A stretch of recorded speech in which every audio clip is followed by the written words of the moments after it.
Em 8 de junho de 1949, George Orwell publicava seu livro 1984, no qual retratou uma alegoria do regime comunista da União Soviética. Em um ambiente fictício, Orwell projetou para um futuro não muito distante os efeitos socioeconômicos do regime totalitário stalinista. No entanto, o que Orwell certamente não imaginou é que sua obra viria a se tornar um modelo perfeito para a verificação das características do autoritarismo em diversos outros regimes socialistas pelo mundo.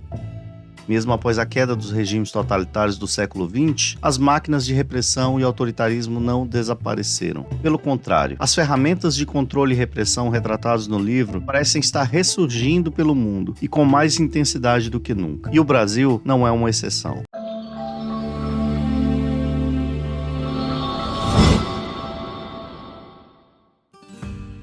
Embora escrita há mais de 70 anos, a obra 1984 de George Orwell está mais atual do que nunca. A principal preocupação de qualquer regime autoritário é sempre a proteção do próprio sistema, que é feita através da promoção da propaganda e manutenção da narrativa oficial, que pode ser a defesa da democracia, a defesa das instituições democráticas, a luta contra o ódio e a desinformação, ou qualquer outra coisa nesse sentido. Mas o que se busca, na verdade, é fundamentalmente evitar as críticas que possam pôr em risco a credibilidade do regime e o status quo. Na ficção de Orwell, o protagonista é um membro do partido que trabalha no Ministério da Verdade, órgão encarregado de reescrever os fatos e a própria história conforme os interesses do Estado. Sempre que o alto escalão do partido encontrava alguma informação que pudesse comprometer o sistema ou a narrativa oficial, determinava a alteração de qualquer registro daquela informação, quer fossem livros, revistas, jornais ou documentos. O governo era o responsável por dizer o que era ou não verdade e coibir a divulgação de qualquer informação que estivesse em desacordo com ela. Não somente as críticas feitas contra o governo eram passíveis de punição, mas também qualquer mínimo gesto que pudesse sugerir algum tipo de pensamento subversivo. Por esse motivo, o sentimento que pairava incessantemente por toda a sociedade era o medo. Será que existe o risco de estarmos aqui no Brasil caminhando para a concretização de um regime autoritário tal qual retratado no romance 1984? Com a quebra do paradigma da informação centralizada, em decorrência da evolução da rede mundial de computadores, ficou escancarado para qualquer um com um mínimo de discernimento o quanto havia de manipulação das informações veiculadas pela grande imprensa. Com isto, velhas narrativas que influenciavam fortemente a opinião pública e contribuíam para a manutenção do status quo não têm mais o poder que tinham há pouco mais de uma década. E isto vem causando grandes abalos às velhas estruturas hierárquicas de poder. Por todo o mundo, velhas oligarquias que vêm se perpetuando por gerações no comando dos estados estão percebendo o risco de perder seu poder, razão pela qual vem sendo declarada verdadeira guerra global contra a liberdade de expressão. O controle da informação que se pretende realizar tem basicamente o propósito de combater suposta desinformação, manipulação e abuso de inteligência artificial e a remoção de conteúdos considerados falsos, prejudiciais ou perigosos. O mesmo fenômeno está acontecendo no Brasil. Não é por outra razão que, vinculado ao Tribunal Superior Eleitoral, foi criado um órgão de monitoramento das atividades das Big Techs. Foi chamado de Centro Integrado de Enfrentamento à Desinformação e Defesa da Democracia, ou simplesmente CIED. É reiterar a defesa intransigente da Anatel com a democracia e com o enfrentamento à desinformação. Juntos com os parceiros aqui no CIED, estaremos irmanados 24 horas por dia, como disse o presidente, o pessoal já está avisado que é 24 horas por dia. Estaremos irmanados aqui em garantir que as eleições desse ano ocorram de forma limpa, democrática e que o cidadão e a cidadã, o eleitor e a eleitora possam tomar a sua decisão em quem votar com pleno acesso à informação e livres de desinformação, de fake news e de deepfakes. Ministro, eu gostaria de dizer a todos e à Justiça Eleitoral que a Anatel irá usar a plenitude do seu poder de polícia junto às empresas de telecomunicações para retirar do ar todos os sites e aplicativos que estejam atentando contra a nossa democracia por meio da desinformação e desinformação e do uso de inteligência artificial para deepfakes. Com uma logomarca que sem nenhum tipo de pudor remete à obra de George Orwell, esse centro terá poderes para restringir a liberdade de expressão dos usuários das mídias sociais, bem como para penalizar as Big Techs pelas informações veiculadas em suas plataformas. Um órgão com esse tipo de poder no Brasil só poderia ser criado por lei. Mas como o judiciário já há algum tempo abandonou quase que completamente os limites impostos pela lei e pela Constituição, sem sofrer nenhum tipo de controle externo, decidiu criá-lo unilateralmente, por meio de mera resolução do próprio tribunal. Em clara demonstração de força e afronta aos outros poderes, o tribunal decidiu não mais se submeter aos limites do Estado de Direito. Aliás, o próprio ministro Alexandre de Moraes, mesmo estando na iminência de perder o vínculo com o TSE, se autodeclarou presidente do novo órgão. Entre as atribuições do CIED, pode ser destacado a punição das Big Techs pela não adoção de medidas que impeçam ou diminuam a circulação de fatos notoriamente inverídicos ou gravemente descontextualizados. Também salta aos olhos a previsão de responsabilização solidária das Big Techs pela divulgação ou compartilhamento de fatos notoriamente inverídicos ou gravemente descontextualizados, além do sempre mencionado discurso de ódio. Além da usurpação da função do Legislativo, existe um problema essencial no normativo do TSE. Como definir o que é fato notoriamente inverídico? Que critérios serão adotados para definir o que é verdade e o que é mentira? Existe algum ser onisciente capaz de dizer toda a verdade? O que são fatos gravemente descontextualizados? Qualquer informação pode ser analisada à luz de múltiplos contextos. Não existe necessariamente um contexto certo e um contexto errado. Da mesma forma, nunca houve clareza quanto à definição do termo discurso de ódio. A norma traz conceitos indeterminados e outros impossíveis de serem definidos. É inevitável não concluir que isto seja proposital e que o órgão tenha a clara pretensão de atuar como um verdadeiro Ministério da Verdade. Será considerado verdade tudo aquilo que o órgão do tribunal subjetivamente disser que é verdade, da mesma forma que será mentira o que ele decidir que é mentira. Mas como é possível ter a certeza de que o novo órgão do TSE vai ser utilizado com este propósito? Bem, basta ver que tipo de controle das informações que já foi feito pelo TSE durante as eleições do ano de 2022.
Com um órgão dessa natureza, a insegurança é generalizada e cria um ambiente de medo, semelhante ao retratado por George Orwell em seu romance. E desta vez será ainda pior. O TSE terá à sua disposição um centro de monitoramento, que o tornará muito mais efetivo no seu propósito repressivo.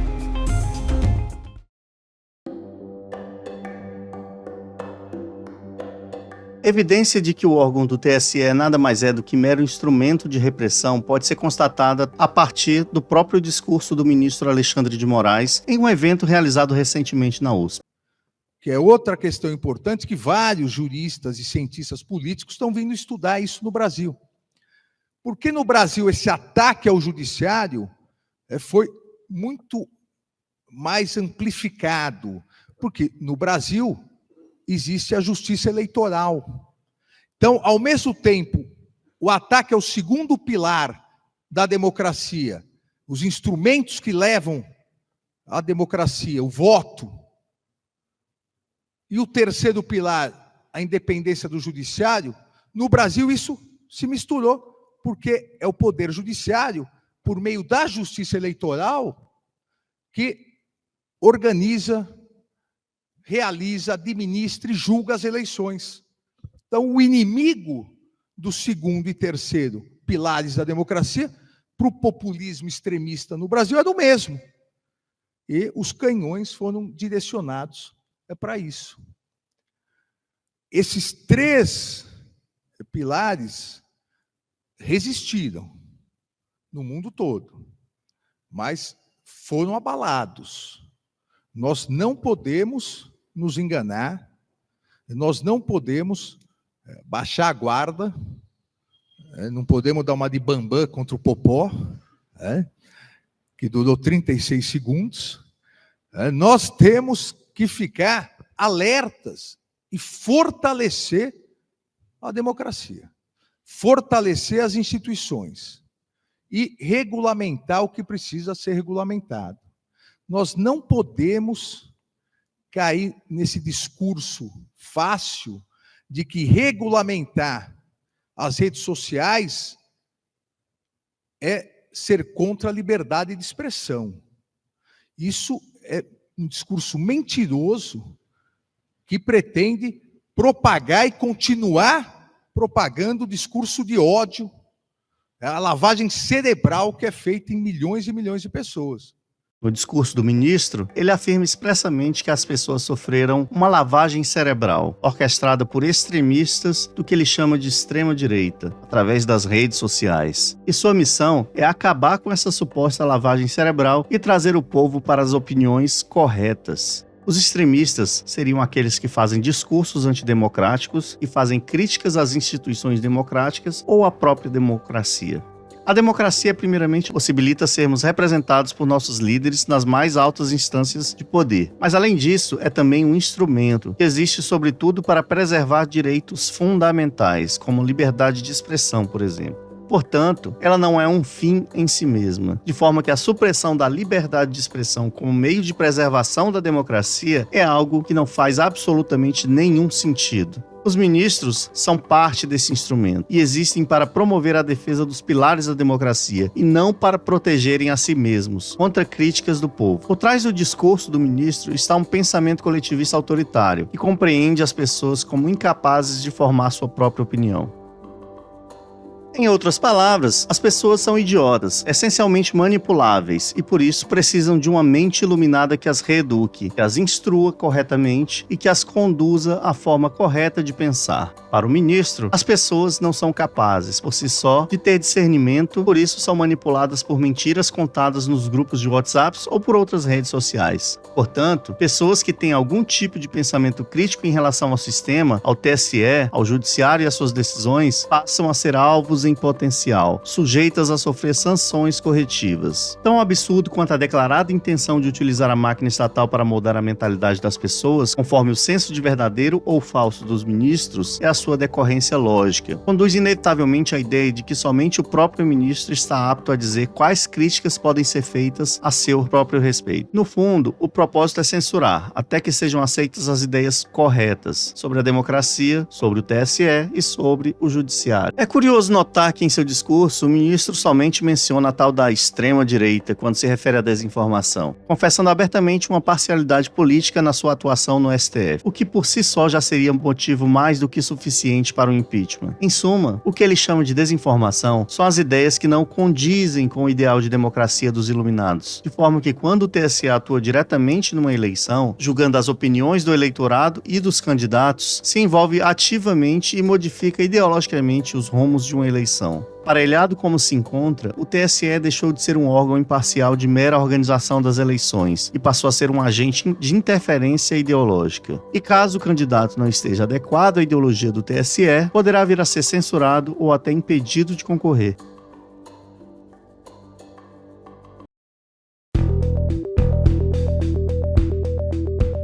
A liberdade de expressão não existe para que sejam ditas coisas com as quais todos concordam, ou que agrade os políticos e ministros do STF. Para isso, ela simplesmente não é necessária. A liberdade de expressão existe para que possam ser defendidas quaisquer ideias, por mais absurdas, inconvenientes e desconfortáveis que possam ser, sem medo de sofrer agressões, sobretudo por parte do Estado. Qualquer opinião é naturalmente passível de críticas e até represálias dentro de uma sociedade. Mas quando o julgamento é feito por agentes políticos, com o uso do poder estatal, na forma de prisão, perseguição e censura, há evidente desvio de função. A criação de órgão com natureza repressiva, vinculada ao TSE, não representa somente uma ameaça à liberdade de expressão, mas principalmente um combate às ideias anti-establishment e às ideias contrárias aos interesses da cúpula do Poder Judiciário. Apesar de o judiciário brasileiro ser o mais caro do mundo e estar entre os mais impopulares, ele é impecável e suas decisões são as mais justas, baseadas na mais legítima técnica jurídica. Se você não acredita nisso, é porque você é um idiota manipulado por fake news, pela desinformação e pelo discurso de ódio promovido nas redes sociais. O absurdo dispensa maiores comentários. A partir do momento em que o sistema não comporta mais críticas, deixou de ser uma democracia e já é uma ditadura. A atuação dos ministros do STF está cada vez mais distante do propósito democrático de proteção dos direitos fundamentais. Em nome da democracia, a liberdade de expressão vem sendo cruelmente vilipendiada, num verdadeiro contrassenso, uma vez que a liberdade de expressão é um pressuposto básico da democracia. A solução para a desinformação não é a censura como se pretende fazer crer. A solução para a desinformação é sempre e somente mais informação. Só a opinião pública deve julgar opiniões e pensamentos, e nunca o Estado. De fato, a implementação de um órgão de censura vinculado ao órgão responsável por organizar, administrar e julgar as eleições é um sintoma mais do que suficiente para se diagnosticar a ditadura do judiciário que se instalou no Brasil.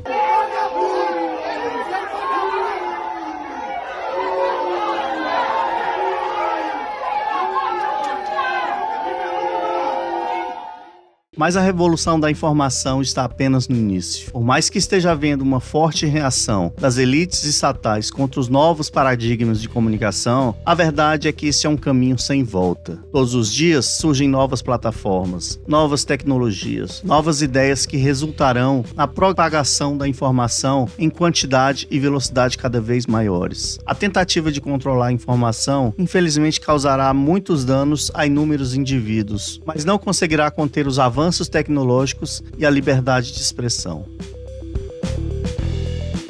Mas agora eu quero saber, qual a sua opinião? Há semelhanças entre o autoritarismo descrito no livro 1984 e o momento em que vivemos? Você acha que existem riscos à liberdade de expressão? Me diz aí nos comentários. Agora, se quiser compreender as causas do ativismo judicial e de que forma ele impacta na divisão de poderes do Estado brasileiro, confere este vídeo que está aqui na tela. E eu vou ficando por aqui. Um forte abraço e até breve.